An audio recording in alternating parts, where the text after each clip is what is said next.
Hi, everyone. Welcome to the Real Women, Real Purpose talk show, live in the On Purpose Woman Global Community Facebook group. I'm Jenny Robertson, one of the hosts of the Real Women, Real Purpose talk show, and I'm also the founder of the On Purpose Woman Global Community and the founder and publisher of On Purpose Woman online magazine. I'm here today with Marci Yankelov, and Marci is a realtor, and her superpower is connecting people. We're going to have a conversation about how she uses her business to connect people and build community. I think Marci and I met about 2 years ago, a little more than 2 years ago. And for those of you who don't know anything about Marci, let me tell you a little bit about her. She is a Baltimore realtor with more than 17 years of experience in the Baltimore real estate markets. She serves the Baltimore metro area, but can also assist people nationwide by referral. Prior to real estate, she worked extensively in corporate marketing and event planning. And as I mentioned, her superpower is connecting people. Excuse me. In addition to real estate, she co-founded the Baltimore Supper Club to do just that, connecting people who share her love of cooking, food, and Baltimore. So, Marci, there's a whole lot we could talk about today. Thank you for being here first. Thank you for having me. You're welcome. But let's start with the superpower that you have, and that's about connecting people and building community. Do you remember when you first became aware that that was important and how that happened? I always knew it was important to support other people in their efforts. And I don't know, I think I became aware of it when people started actually telling me, oh, if you need something, ask Marci, she'll find it. Or she always knows someone, or she always knows where to get some obscure thing that you're looking for. So I think I knew I did it, but I don't know, until other people started telling me I did it, I don't know if I was as aware of it because it sort of came naturally. Yeah. So it really is something you just was innate to you. Do you remember doing it when you were little? I was, because I think, I was a weird, nerdy kid. So, I was the kid that was, we were the lunch table of the land of misfit toys that didn't we weren't the popular kids. We were the weird, nerdy kids. And even then I would try to always, promote my friends or encourage them or help them find somebody that could help them solve a problem. Oh, nice. So I think it was a lot about problem solving and just really having that critical thinking where I can fix this or I can find somebody who can. Yeah. And to be able to do that, you also have to really be paying attention because you've got to remember, you meet this person and they do this, and then you meet another person and they need that. And you've got to really be able to keep a lot of balls in the air, I think, because I'm pretty good at doing that myself. But I don't think about it. Like you say, it's just natural to me to just remember this stuff. But you really have to be present with people, don't you think? It is. I mean, I definitely, people will comment and I'll bring up some obscure thing that happened 10 years ago and they're like, how do you remember that? I might have you over for, for lunch and, there's a spice that you might not, that you might get flushed if you drink. And I'll say, oh, I'm not going to serve that because, I remember you're sort of allergic to that. And, I just remember it. And people say, how do you remember that? I don't know. I just do. Yeah. And people feel seen and heard also when you're good at that, I think. So you said before real estate, you worked in corporate marketing and event planning. So did you use your superpower there? I definitely did so I worked, my first job out of college, I actually did wedding planning, which is really crazy. Yeah, it's really crazy. And I learned, a sidebar, I learned that if people spent as much time planning for the first 10 years as they did for that one day, the world would probably be a lot better off. Yeah. Because there's a lot of stress and a lot of, trying to fulfill some dream of, what you had in your head. So I was able to, after that, I worked in several restaurants. I had worked in a restaurant business all through college, and I worked in several restaurants doing event planning, coming up with ideas, creative ideas for things that they could host that would maybe bring people in on nights that we were slower. Okay. Then I was able to sort of turn that into a real job. Not that the restaurant business wasn't a real job, so I take that back, but I was able to turn that into a corporate job. And it was right when the Bell Atlantic was deregulating. So they had these companies, they were called competitive local exchange carriers. So you didn't have to use Bell Atlantic anymore. And all these companies were popping up, and they wanted share of the market, but they had no money because they were all startups. So there were these marketing jobs where you really had to go out, and your clients were the internal salespeople. But what could you do to get someone to turn around and listen to them and get clients out on neutral turf for even just a few minutes, so that a salesperson could pitch them and explain to them, what is, what we're selling. And a lot of that was awareness to not the decision maker, but everybody else in the company, so that when the decision maker came and said, hey, we're no longer going to be using the only company you've ever heard of that provides phone service, instead of them all freaking out, they'd say, oh, those are the people that gave out free donuts in the lobby last week. I know who they are. Yeah. So they had a certain level of confidence or comfort, because it wasn't just, out of the blue. Mm-hmm. And so that was another way you were actually building the community before you needed it there, because you also needed to have that community once you got the sale, right? At least some of the people.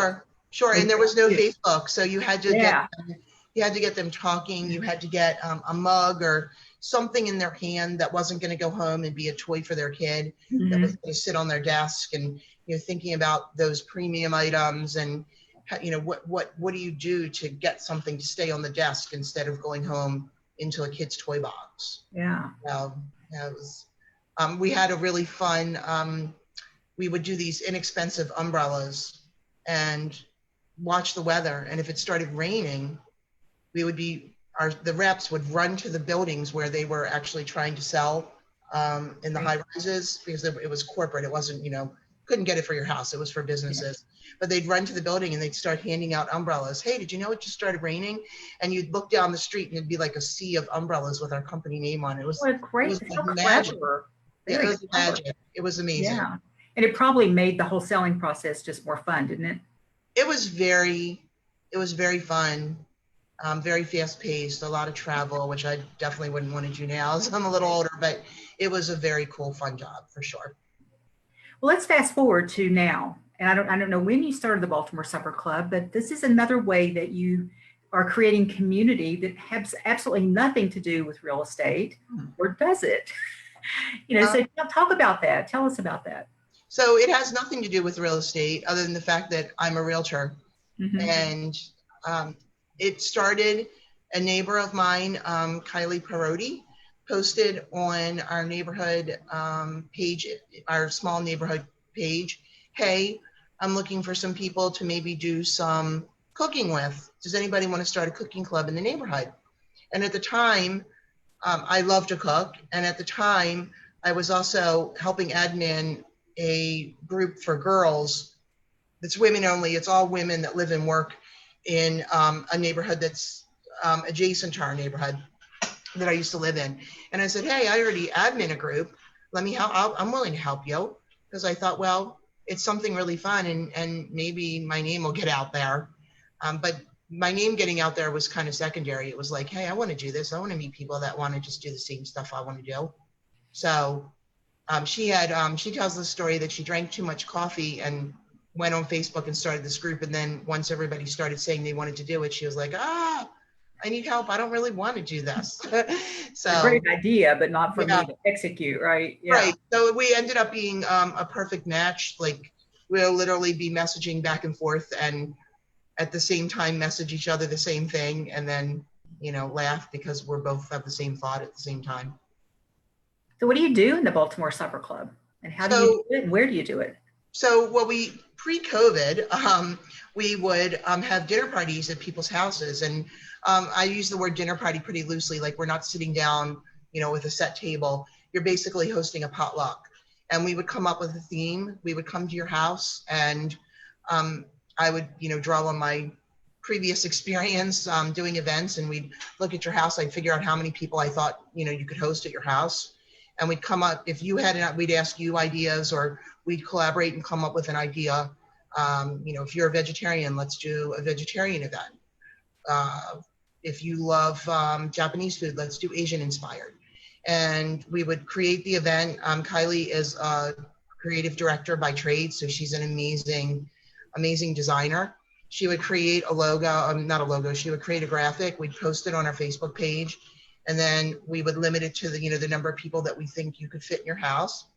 And then we'd have a wait list if it filled up, because they started, like the first event, we thought we were very, nervous. I think Kylie might have been a little more nervous than I. She's like, what if no one comes? I'm like, they're going to come.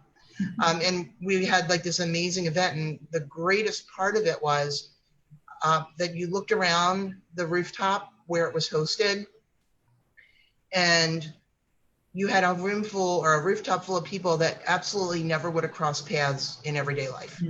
Wow. So people that I assure you have very different political beliefs, very different lives, and they just were all coming to it. Would, like, the food was the equalizer. And I thought, this is amazing, because like you, Ginny, I'm a Libra, and I like I like everybody to get along. And I love to like see people happy, and just communicating. And it was an amazing event. So that started, that was the first one. And then So you did this logo, and you kind of staged everyone for the people who were hosting. Yeah, Wow. I had no idea it was that big of a deal. So I mean, it's pretty easy for me. It's pretty it looks easy. good. I mean, but it's not hard to do, but it really sets a tone and sets a mood. And yeah, we definitely started the brand and said, this is what we're going to do each time. This is what it's going to look like. So like if you said, well, I'd like to host at my house, we have a whole little sheet, a one-page thing that tells you what you're responsible for, which is pretty minimal. The people are, you have to be open to letting strangers come to your house. But it's pretty awesome. And then, so based on the theme, everybody brings something, and they either make it, or honestly, if you don't have time to make it and you just want to come to the party, just come. The first event, someone brought, bags of corn chips and dip that was in a jar. And chips and dip are always the first thing you go, I don't care what's on the table. And we're like, come as you are. We are very committed to it being for cooks of all levels, people of all levels. So if you can't boil water, can't boil an egg, come on the page and like ask people questions, and you'll see, people are very quick to help. And, or right now, like with the farmers markets, someone posted the other day, like, I don't know, 25 zucchinis. They said, my neighbor dropped these off at my door. What can I make with all of these? I know how to make like one zucchini thing, and I think within an hour, maybe 100 people had posted suggestions of things to make. Yeah. Well, in a minute, I want to talk a little bit about how you're doing it during COVID, but from your in-person events, what kind of things did you observe? I know you observed that you've got all these different kinds of people who maybe would not have crossed paths, but what kind of community building was actually happening there that you're aware of? People were making friends. Like there were people that, found out they had other things in common. And they, we would see that they were connecting outside of the group. People people in Baltimore? People a Baltimore geographic area was your... Right. The group is, you have to live in the Baltimore metro area, or really all of Maryland, but it's very specific to the Baltimore metro area and surrounding counties. We do have a few people who are like close friends and families, or like Kylie has a chef she's friends with in Italy from when she traveled to Italy. And of course he has, permission to be in the group. Of course, he can come every time, right? Right. He doesn't come to events, but he will comment. Okay. Someone's saying, I'm preparing, something, and he'll say, oh, use XYZ. So, you're getting, the thing that's really cool about it is we have people of all level, but we have a lot of chefs, because it created a platform for, like, we all have that friend that has an interest that they're really passionate about that we don't really care that much about, and they're always posting about it. It's sort of like me with my dog.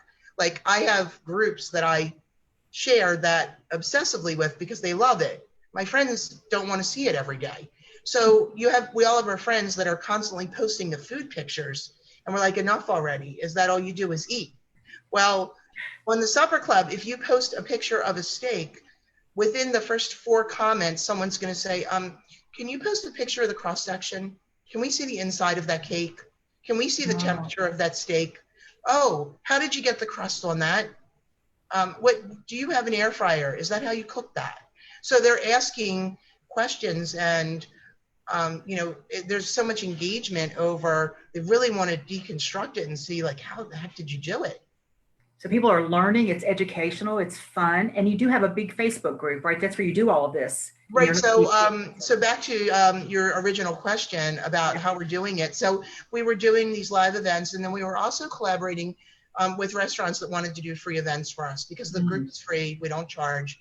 So pre-COVID, we would have so we had a couple of partners that we went after them and said, hey, would you mind doing like a free educational thing at your store or your restaurant?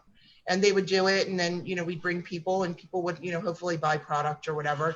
I mean, originally the whole thing was just to build something kind of cool for the city and connect people. Yeah. So once COVID happened and we couldn't do these in-person events, the group actually exploded, because we were, I think pre-COVID, we were maybe at like around 2,000 to 3,000 members, and we're almost at 7,000 now. Wow. Yeah, so They're it's just really craving that now, aren't they? And it became people, everyone was stuck at home, and people that didn't cook all the time were all of a sudden cooking. Mm-hmm. People were out of bread, and they were learning how to bake bread because they just wanted bread. Yeah. So we would become, it became a little bit of an exchange too. So someone said, people would say, oh, I need yeast. Someone will say, oh, I saw it at this store. They had a lot of it, or I had a ton of it, and I would say, where do you live? I'll drop it off non-contact in front of your door. And I was leaving little packets of yeast in front of a person's house. Wow. And, when you can't get out to get something like that little thing that you need to make something that's going to make you happy, it's really exciting. So it was fun that we could, that we could do that. It was fun. And I would imagine that it really helps some people get through this challenging time, especially people who live alone and couldn't see a lot of people. They're not going to work, and they're connecting like we are right now, but also helping each other in some way that you can. But then they can have some fun with it as well, because it sounds like a really fun thing. We've done. We had a guy on the group that decided to start a sourdough starter because he wanted to make sourdough bread. So we had a contest with a little prize. We had a contest to name his sourdough starter. Oh, that's funny. And everyone in the group started, everybody suggested names. I think he ended up being, I think it's, oh gosh, it has something to do with, it's Edgar Allan Poe. And people who aren't in Maryland might not get the reference, but Edgar Allan Poe is a big thing, and is still a big thing in Baltimore because he lived here for quite a while. He died here, I believe, too, didn't he? Famous poet. Buried here, yeah. Yeah, that's great. That's really clever. That was the winning, and there were some amazing names. Like it was the person who has the sourdough starter got to select. So okay. And since then, after that, we also did. The restaurants closed, and we thought, holy, you know what? Like these restaurants, this is horrible for them. Like, what can we do to help them? Because we don't promote restaurants. We don't allow people to just, tag restaurants. But we reached out to some restaurants and just said, hey, do you want to do a free challenge on our page? And we would create a graphic that promoted them. And it might be, I don't know, depending on the restaurant. It could be like we had a Mediterranean restaurant, and they gave out little packets of Mediterranean spice that a lot of people weren't familiar with. And you could either go there to pick it up, or if you had some at your house, you could use it. You had to post a recipe.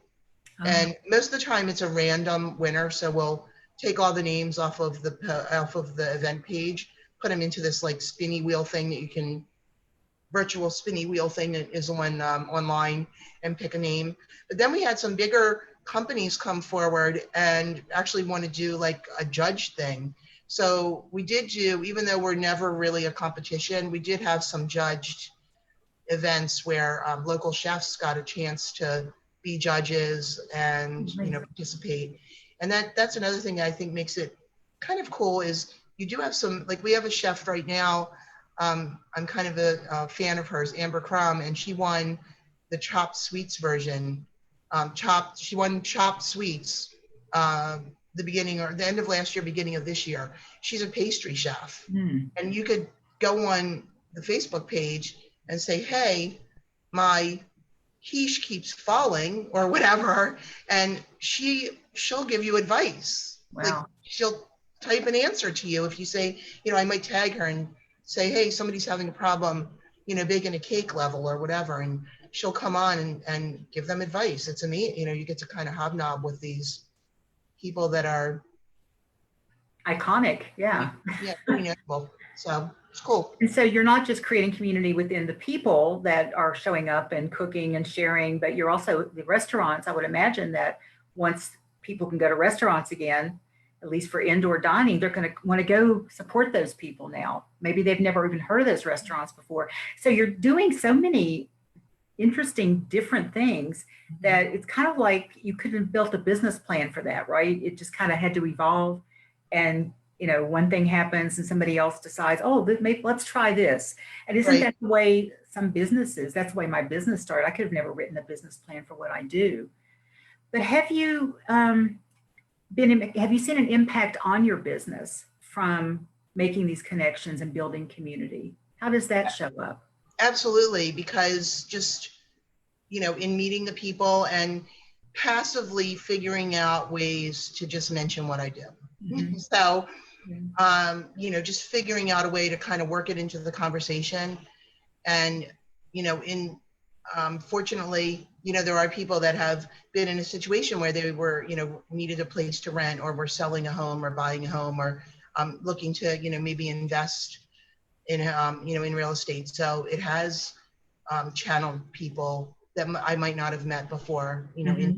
into my sphere of influence, as we say in sales, right? Yeah. And you're kind of doing it in the opposite way, because you're doing the know, like, trust factor is already there before they even know necessarily what you do. So you have a head start a little bit when all of a sudden they have a need, like, oh, there's Marci. I like her. Yeah. I mean, I think that's, people want to do business with people they know, like, and trust, right? So, yeah. And you mentioned something before we got on that I thought was really cool. And that is how you're going out around to some of the local businesses and doing little video clips. Say more about that, because that's just another amazing way that you're creating community, I think, in Baltimore. So I had this, I actually saw, I can't say that I dreamed the idea up myself. There's no new ideas in marketing. There's just maybe anywhere, really.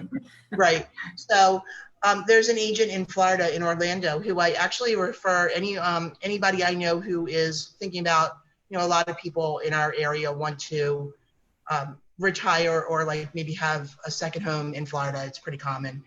And Orlando's, a pretty big draw, because they feel it, at least before we were in the world we're in now, everyone goes to Disney at one point. So a lot of people want to invest down there. So there's an agent there who I would refer my people to that, wanted to just get information or whatever.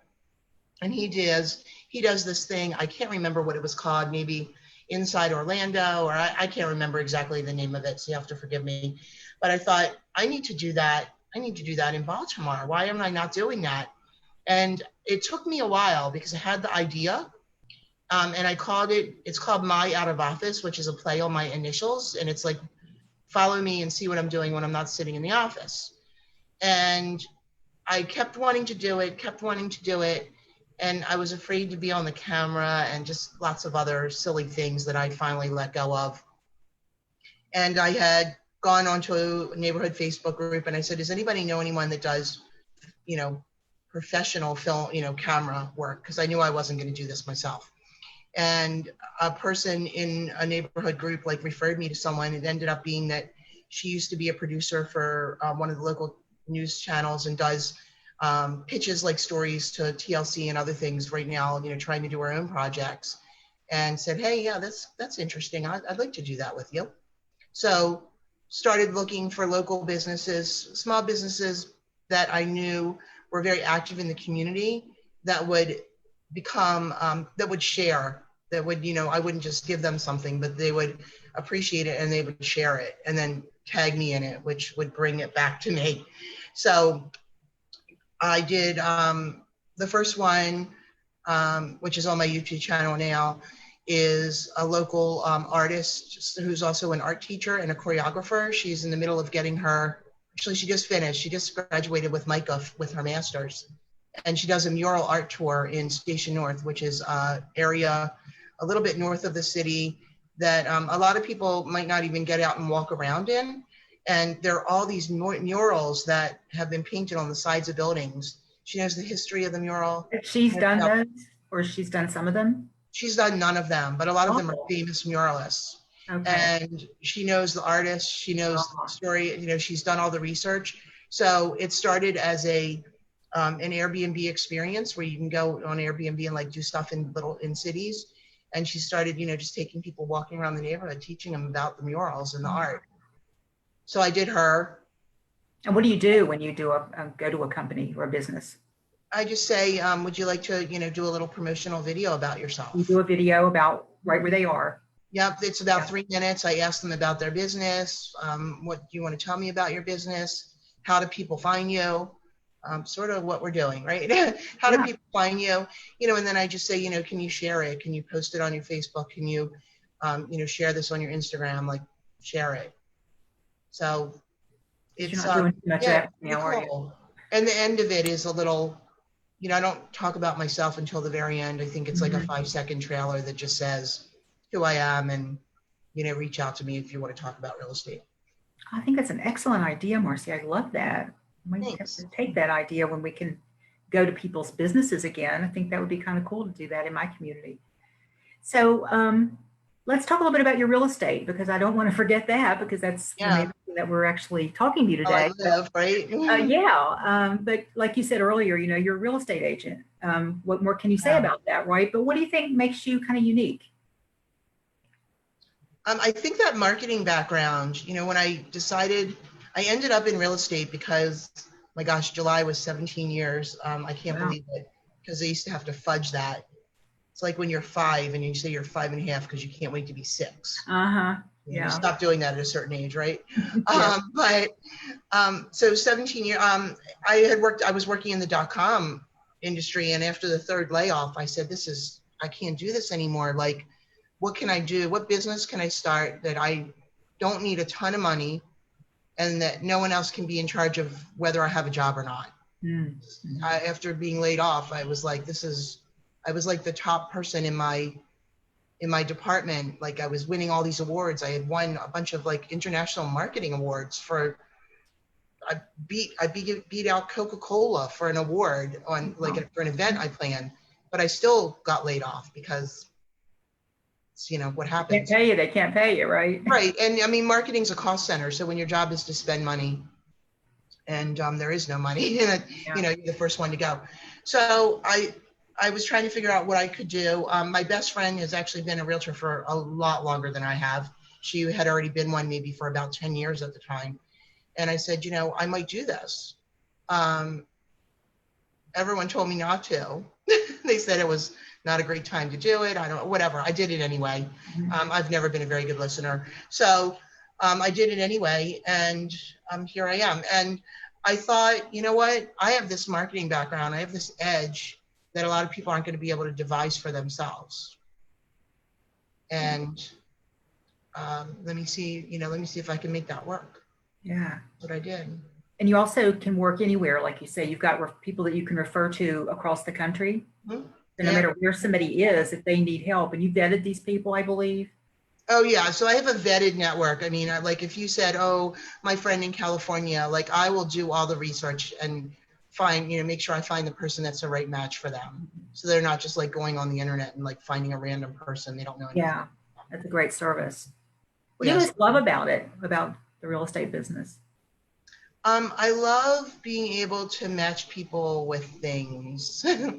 You know, I love the initial consultation where I find out what you want, and maybe I go and show you like, you know, 2 or 3 houses, but then I'm going to go on my own. I'm going to find it.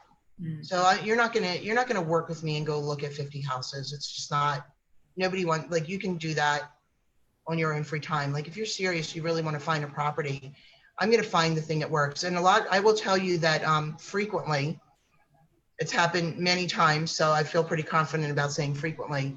I'll go preview a house and I'll send pictures to my client and they'll say, we don't want to see that one. I'm like, no, no, no.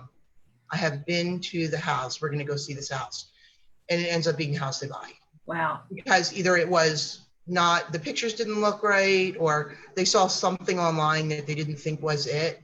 But when I got there, like I kind of knew it was going to check all the boxes. Mm-hmm. So being able to kind of, connect those things again is. I think you're using that superpower again to connect. Yeah, being able to just, yeah, connect those things and just, find what you're looking for. Yeah, it's really good. And not everybody can do that. That's for sure. They can. I think they can learn to. What was that? I think they can learn to. Yeah, probably. So this whole idea of leveraging your business to build local community, we've been talking about that a lot. Are there any other ways that you've either done that for yourself or you've seen other people do it? Maybe some of our listeners could get some ideas about how they might go out there and do this more rather than staying in that sales mode all the time. I think just always being willing to like come from contribution to promote someone else, to never feel like, I think you have to have a mindset to not come from scarcity, to not be afraid that somebody else might also get business. Mm-hmm. To think there's like enough for everyone. There's going to be people that are going to, like I said, my best friend's a realtor. Do you think we have friends in common or people in common that some use her, some use me, right? So even just that, everyone knows someone who, there's a lot of people, that are in similar businesses. So I think not being afraid that you're always, that you might not get the business because there's going to be some other business for you that's going to come, and caring about, what can I do for this business to make their life easier today? And really making sure they understand that, hey, like, it's sort of like go to businesses in your neighborhood, like you're walking in them all the time anyway. So when you're going in there and you're talking to these people, say to them, hey, the shoe store down the street, or I'm making that up, there isn't a shoe store, restaurant down the street, would you like more customers? Of course I would. Well, would you mind if I, posted something about you guys? Of course, why not? Why not? Or going into small businesses that, people used to pull out the yellow pages, like kind of be like a walking yellow pages in a way. It sounds like, yeah. Sort of be like a walking yellow pages, because if you go into a small business, like say there's a hardware store, like why wouldn't I walk into the hardware store and say, hey, here's some of my cards. If you hear of anybody that's, talking about real estate, fixing something up, or, needs help with something, please let me know. And I'll send people here for keys, because you shouldn't go to Home Depot. Those keys never work. Mm-hmm. You should go to the little hardware store in your neighborhood. Yeah. So you mentioned that it's all about staying in this place of contribution rather than keeping score, like, well, I gave you that referral, or I did that for you. And I heard a saying many years ago, it's apparently a Zen saying, and it says, a closed fist can receive nothing. And I love that because, if we're holding on to our stuff so tightly and we won't let anything go, then nothing can come in, and we're just all tight and backed up, I believe. And I think that, I subscribe to some great people who've been very successful in lots of businesses, and they always say, give your best stuff away. Mm-hmm. Your best writing, just give your, you don't give everything away, obviously, but you give away your best advice, and you share with people, and you don't try to keep that score, because that smells funky. People get that, don't you think? They know when there's a motive, they know when they're being manipulated. They may not have words for it, but they kind of know, and they'll kind of go in the other direction. So I love everything that you said about this whole contribution piece. And I think that it's one way that especially women entrepreneurs could, if you can relax into that, it really makes networking easier. It makes asking for referrals easier. It makes just that connection fun and much less stressful. Do you agree with that? I do. And I have this saying that I like to repeat, the Lean In, Sheryl Sandberg book that, we've all read. I always say, lean in and bring a friend with you. Oh, I love that. Thank you. I like that a lot. Thank you. So let's see, how can people find out more about your work, get in touch with you, and also anybody who might want to check out the Baltimore Supper Club? You got some So websites you can throw our way? yeah, so the Baltimore Supper Club, if you live in the Baltimore metro area, really all of Maryland at this point. And unfortunately, we try to keep it hyper local because we just do. So if you don't live in the Baltimore or Maryland area, we will not, you can request to join, but unfortunately you might not. But we're hoping that at some point that's going to expand to some other places. So that Maybe some people, they can something start to their watch, own. right? Something to watch. Mhm. So the Baltimore Supper Club is on Facebook. It's the Baltimore Supper Club. I am on Facebook under my name, and then you can find me on Facebook. You can call me. I don't like to drive people to my website blindly. I like people to pick up the phone and call or text me, and they can reach me at 443-858-9113. They call me. I'll always open to doing like a 15-minute discovery conversation with you. We don't even have to talk about real estate. We talk about whatever. Ask me questions about anything I'm doing. I will. I've learned that I have no problem sharing it. Half the time you share it and people aren't gonna do it anyway. So, I'll give it all away. I'll give it Share all and see away. what comes back, right? Right. I'll give it all away and see what comes back. Yeah. Because I Right. also believe that we don't always, we don't necessarily get back from where we gave. It's like it's a little smorgasbord out there. I give Sure. to you, I receive from somebody over here. So, Marci, is there anything that you wanted to say that I didn't give you a chance to today? I don't think so. I think we've Okay. covered everything. I mean, I think that I love the global women. So anybody who's not a member or has friends that aren't a member, they should encourage them to at least join the Facebook group and get some good get some good stuff from there, because Yeah, thank you. I'm going to mention that together. right now then. Well, thank you so much for being here with me, because I think it's a great conversation, and not one that a lot of people are having, I think. This whole idea of how we can do both of these things. So I want to thank everybody else for joining us for the Real Women, Real Purpose talk show live right here in the On Purpose Woman Global community. And if you're watching this live now or watching the replay, you're already a member of the group that Marci is talking about. But if you're watching this on YouTube, you're not. So women, go over to Facebook and put in On Purpose Woman Global Community and join us over there for some great connections, some great support, lots of good information. If you love this interview and want to share it with your friends, the YouTube interview will be up in about 48 hours or less. That YouTube channel is also called the On Purpose Woman Global Community. And we have 4 more interviews scheduled next week, or not next week, I'm sorry, for the month. We've got 4 more interviews coming up in August. And if you want to find out what those are about and you're not in the On Purpose Woman Global Community Group, you can go to the On Purpose One magazine, onpurposewomanmagazine.com. Look at the table of contents and you will see the list of all of the interviews, all the ones that we've already done. Probably have about 15 over there already in the YouTube channel. Please go over there, subscribe, tell your friends. It's a new channel. We just started it last month.